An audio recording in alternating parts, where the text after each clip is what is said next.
What is up, fellow thermonuclear AFers? I am Dan Favale coming at you with a solo podcast, the first one in a while, I believe, but maybe not. I have some awards predictions for you. Wanted to explain my title pick above all, which people who listen to this and watch me know that I've been laboring over it for quite some time. Before we cannonball into that, though, just wanted to remind, beg, and plead, implore with you to continue subscribing to us wherever you consume us. If you're on YouTube, hit that subscribe button, like and comment on every video to help the algorithm love us back. That means a ton. Also, subscribe and download every episode over wherever you get any of your podcasts, Spotify, Apple, Stitcher, Google, whatever. That helps us out a ton. Retweet our promos on Twitter, recommend us to friends, family members, acquaintances, randos on social media who you know like basketball, but also really love listening to shitty basketball takes. That would mean a lot too. Anything to help us continue growing the community around these parts. And a quick thank you to everyone for helping us get to 2,000 subs on YouTube. I think we're over that, 2.01, whatever they say now. It happened over the weekend. We reached it before the regular season. Very small milestone. Still, I'm very appreciative of it. And let's continue to grow the community. Again, genuinely appreciate every single person who's reached out, commented, subscribed. All of you, you rock. Genuinely. Let's get to the point where I guess I piss people off by being genuine in what I'm trying to pick. I will start with my title pick because I think I'm going to go the longest on that. I'm going to try and blow through the actual awards and might even publish that separately. We'll see how it goes. I've been laboring over this a ton. And when you look at this landscape this year, I think you can see legitimately more than half a dozen teams that you can talk yourself into, oh, if this goes right, they can win the championship. You look at in the East, Boston. You also have Milwaukee is going to be right there. You also have Miami is going to be right there. You have Philadelphia is going to be right there. That's four people right from the Eastern Conference already. And we haven't even gotten to, well, what if Brooklyn stays together? The Cavs just traded for Donovan Mitchell. How good are the Raptors this year? They're going to be one of those swing teams. Then you go to the West. Phoenix is still hanging around. They're a little bit more shallow, but if they're healthy, they should still be there. Golden State just won the title. They're trying to straddle two timelines. Maybe that gets awkward when they're trying to develop the kids. They should still be really good. Memphis, missing Jaren Jackson Jr., didn't add a ton, invested in youth development. They still won 56 games last year. The Clippers and the Nuggets both got a lot healthier. And so if they remain relatively healthy, what do they look like? Minnesota, trading for Rudy Gobert. I wouldn't necessarily mention these teams in the title conversation or this one specifically, but just what do the Pelicans look like? I just think they're going to be a lot better than people are expecting. But also that might be the cliche now. I think we've reached the point where that is the overused take. And so I boiled it down to this, just to like, just no bones about it. The teams that I have coming out of either conference, and my confidence level isn't necessarily high on this, is Milwaukee in the East. And that's based off a trust level. And maybe it shouldn't be with Pat Connaughton dealing with this injury early on. Chris Middleton going to miss time with that wrist stuff. What does Brook Lopez look like after dealing with the back injury for most of last year? Their depth is there, but it's also questionable in the sense of, oh, they really need Javon Carter and or Wes Matthews and or George Hill to do something. Does Marjon Beauchamp need to play a role right away? Do they need something from Serge Ibaka? They have Giannis, though, and they have Drew, and Middleton will be fine once he comes back. I think they're probably the least combustible team in the East at this point when you look at the injuries to Boston in the front court. What does James Harden look like in Philly? Though I came very close to picking Philly over Milwaukee, not going to lie there. But Boston or Philly, those are the two teams that I probably wouldn't argue if you're picking over or try to make a case against. And then just hovering on the fringes, Toronto. I just don't trust Brooklyn. I understand people are going to pick Brooklyn. I don't trust Brooklyn. Cleveland, those teams, maybe you feel some kind of way about Atlanta. I went with Milwaukee, though. And then out in the West, it came down to Golden State and Denver for me.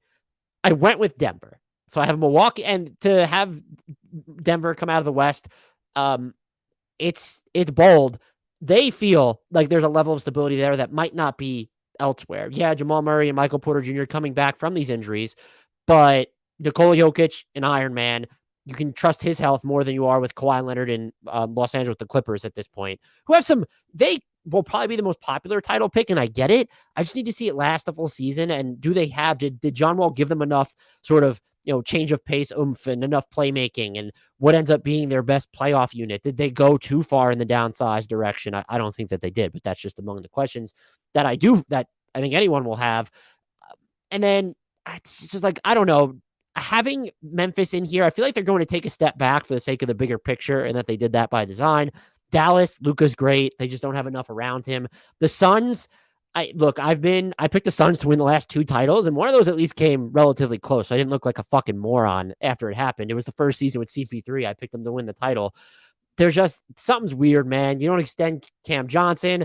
The DeAndre Ayton, Monty Williams stuff has probably been overblown, but just even there's the top five on that roster, and then not a whole lot of bankability after that if we assume Jay Crowder isn't traded, but also isn't with the team. And so what does that become? They do have a fairly substantial trade in them because they have all their draft equity. But when you have to go into a season banking on that, I think it's an issue. So I land with the Nuggets there, whose offense will be fantastic and I think have improved enough defensively. And that gets us to Denver and Milwaukee in the finals. I'm picking the Denver Nuggets as my 2023 NBA champions. I'm not doing it to be trendy. I'm not doing it to prove that I watch basketball and can scream that, oh, Nikola Jokic is actually good on defense until I'm flushed in the face and the biceps like he is by the 6:47 mark of the first quarter. When you just look at him at the free throw line, I get worried. He's so flushed there. It's not me trying to live on the edge. And I talked about to DNVR's Adamades about this when he came on the Nuggets Look Ahead pod. He made me feel a little bit better about the team when I was concerned about some of their defensive woes, some of their depth questions. And I still do have a lot of depth questions with them. I'm going to believe that Michael Malone will not run these all bench units into the ground and then overplay DeAndre Jordan. I'm going to believe that he staggers the stars, even if it's just giving MPJ minutes with Bones Highland and then a bunch of the rest of the bench players. I think that matters. What I really feel here comes down to two things for me is just the Nuggets, what they actually were for a brief second when they had Jamal Murray, Aaron Gordon, Michael Porter Jr., and Nikola Jokic, and then getting to the overarching question of, can you build a defense that is good enough around Nikola Jokic to win an NBA championship? And so you look at the first one, they were slaughtering opponents with those four on the court together 2 years ago. It was a very small sample size. They just make so much sense together. And now you plug KCP into that, someone who's going to give you a different looks of point of attack defense, someone who's going to space the floor. Maybe we'll just give you some, just life in transition. Also, maybe some questionable decisions when he's there too. Those five just really fit together and easily feel like they'll be their best unit. But if they're not, if you need to give it a different look, Bruce Brown is just sitting there on the bench. So you can sort of toggle around here. Are we taking, it's probably Michael Porter Jr., the one who's removable. If you really wanted to lean into offense, you could take out Aaron Gordon and go with Bones Highland, play with the two small guards, have KCP, Jokic, and then Michael Porter Jr. There's a lot of different things that they can do with the top 7 players or so on their roster. And when I get to the question of the defense, the Nuggets they've had one top 10 defense since Nikola Jokic has been in the league. That's per B-ball ref. I didn't go and look at the outside the garbage time. I think they've only ranked better than 15th twice. There was a season where they were 10th and the season where they were 12th. I look at the personnel that they've had, the availability of some of that personnel that they've had, and I'm just not sold that Nikola Jokic is this huge issue in the playoffs. When you get to a postseason series, yes, there are teams that are just better at targeting you. And if they can get him on skates or having to get him run around in the middle of the court of no man's land, things could end up being tough for him. I just don't think there are a lot of teams that are built to do that this year. And if they are, a lot of those teams might play just slower in the half court to the point where it gives the Nuggets time to choose their matchups or to get Jokic in the right position. He's always been good at being in the right place. And he also just has really good hands, which can be good for forcing turnovers, or even if you think that he's going to get beat. But the bigger difference here is, for me, you have Bruce Brown, Kentavious Caldwell-Pope, and Aaron Gordon. And if you need to give yourself these different looks, Davon Reed is sitting around there too. If you really just need to skew to these all defense, everything lineups, if that's what you need to test out. I think, and look, a lot of people have been ahead of this, the DNVR folks, Zach Lowe, Jamal Murray, when he was healthy, played some tough defense before that ACL injury. And so the Denver Nuggets' best lineup, if we're thinking about it, their starting unit might really only have one seriously below average defender. And that's a Michael Porter Jr., who was a defensive playmaker at one point before his back injury, where it was you could trust him to give you some help, just rim protection or make plays around the basket. Not someone that you trusted a ton in one-on-one situations. I don't know what he looks like after his latest back injury, but the shot making is divine enough. And again, you have the option of pulling him and putting Bruce Brown out there. So all of a sudden there's KCP, Bruce Brown, and Aaron Gordon. And those are however you feel about Murray and Jokic. Those are just three decidedly above average defenders who can kind of go up and down the positional spectrum, especially when you look at Gordon And then even Bruce Brown has always been able to defend up according to his size. Maybe KCP less so, but like having those two players there in Gordon and Brown, and then even just a version of Murray where, no, you don't need him to go after the other team's best guards or to play on point guards, but that was something he could do and could navigate screens to get through them. So I very much trust this defense more than I did, last year, clearly when they weren't a title contender, but more than I did entering the preseason. After watching just a little bit of the preseason, and everyone who listens to this knows I'm not like a huge preseason guy. I think I was just so up in my feelings about the Nuggets that I was looking for a reason not to pick them. And I don't want to go against the grain for the sake of going against the grain. That's not what I'm doing here. I just look at them and the way that they're built, the top 7 specifically of this roster. And I think even if you're not crazy about how the bench plays in the regular season, if they're even relatively healthy, it might not matter. And the other thing, this is not something he predicted, but that Adamadas had mentioned to me that also made me think about this a little bit more, is if Michael Porter Jr. is playing really well, I don't want to say it's unimportant. I don't think they need him to win the title, because you need him to bring your offense to a different dimension. And you might not even need him to do that. If you have Jamal Murray and Nikola Jokic, your offense is just going to be fucking fantastic. Better than fucking fantastic. It was fantastic with Jokic on the court without those two dudes last year. And that, diminishing your dependence on Michael Porter Jr. makes me feel even more comfortable on this. But also, if he's playing really well, and there needs to be some sort of change up in the middle of the year, and there's a team willing to take on his deal, the Nuggets are not out of hands to play at the trade deadline. I wouldn't predict it, and I do think teams would be worried about his medicals, even if he's playing really well. But if they wanted to divest him into defensive help, that's something they could do. Or take it a step further, Bones Highland, I guess maybe the hype, I wouldn't pick him to win Sixth Man of the Year because I don't trust the way that I guess Malone runs the bench, but it's just when you have Murray, MPJ, and Jokic, how much agency over the offense for how long is Bones going to get? How many minutes is he going to play? So the hype trade might be a little bit on the hyperbolic side at this point, but like that's someone who should intrigue teams that are selling. And if there's a move out there to be made to bring in a high-end wing or a 3.5 or a true 3, however you want to frame it, and they can put him on the table, and they have some contracts where you can make the salaries match. I'm not advocating for it. I want to see what this group is, but despite their limited draft equity moving forward, they're not out of hands to play there. And when you have one of the 5 best players in basketball in Nikola Jokic, I sometimes feel like we're overthinking this then. We're worried about, can his defense hold up in the playoffs? It's similar. It's not similar. I'm not going to make that point. People get pissed off. It's, do they have enough talent in front of him, around him, to optimize what he does best and to paper over what he does worse? And I think when it comes to papering over what he might do, like what he does the least, that could technically be an issue. But looking at the sheer talent they have around him, being able to play Aaron Gordon and KCP at once, but also with Bruce Brown, and knowing that if those are your 3, you just play Nikola Jokic and Jamal Murray and your offense is going to be fine. That gives me a lot more confidence in this team. When I'm looking at matchups that could actually scare me for them, I think about the Clippers a little bit and their ability to downsize, but I was talking to Light Years' Sam Esfandiari, and he made this great point. He made it on his podcast, the Light Years podcast as well, that when you look at the Clippers, like their wings aren't explosive. And I do think that if Kawhi and Paul George want to go after Jokic, in the pick and roll, in the half court, their bread and butters, if they want to get to the middle of the court, like that's probably something, especially Kawhi, that could prove problematic for LA. You don't play Jokic off the floor in that scenario, though, because when you don't have all this explosion or necessarily athleticism on the wings, or heyday athleticism, let's call it, because like Robert Covington, Marcus Morris Sr., Nicholas Batum, like none of them were the most athletic guys to begin with, but they're in their post primes at this point. Again, super deep team, but the Nuggets are still going to have mismatches at the other end. I thought about Golden State.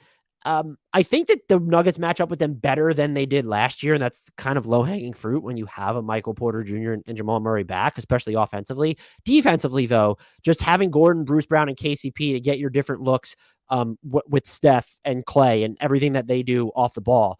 Golden State can counter then by going, if they want to throw Jordan Poole into that equation, is their defense able to withstand that? Because Poole's been a defensive liability. I think that is a matchup I wouldn't feel great about, but it's not one that, if the Nuggets are at full strength with some of the talent that they've added, that I would be so worried about, where it's, they can't beat this team. And it's ditto for the Clippers.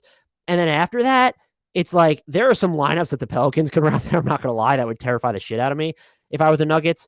I think they could be a possibly weird matchup if they're playing Minnesota and then it's Rudy Gobert and Karl-Anthony Towns against Jokic, and like they better not play DeAndre Jordan in that scenario. But does that where Zeke Naji becomes important? But even like having Aaron Gordon as your de facto 4 in there, if MPJ is your 3, or just having both of them, I think you get by when you're going punch for punch with their best units. And I think you have no fewer than 2 guys on this team that you feel comfortable saying, well, they have 2 of these half court outside in creation weapons. Like we can handle that.